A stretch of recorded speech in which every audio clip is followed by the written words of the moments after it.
El sonido del riacho llenaba el mutismo de los árboles.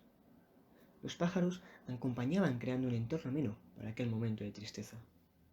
Tristeza por perder a su hermana.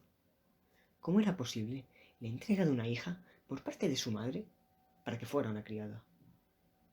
Estos pensamientos seguían el ritmo del agua que fluía entre las rocas. Estaba absorta pensando cómo iban a mandar a su hermana con el arcipreste de San Salvador.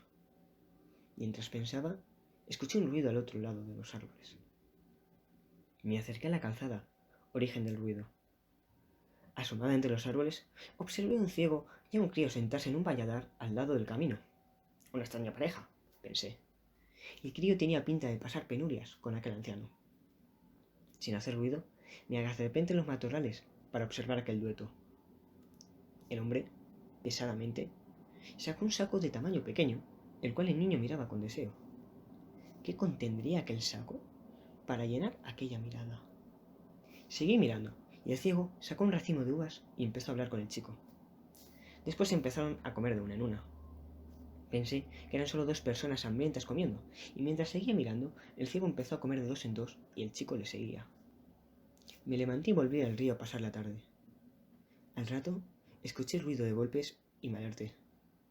Me puse en pie para dirigirme al lugar del ruido, pero vi entre los árboles al niño. Me quedé quieta mientras con sigilo me agachaba. Sin querer, pisé una rama y el muchacho, asustado, volvió rápidamente con el hombre. Consternada pasé la tarde en el arroyo, hasta mi vuelta a casa. ¿Quién pensaría que aquel muchacho se casaría con mi querida hermana más tarde?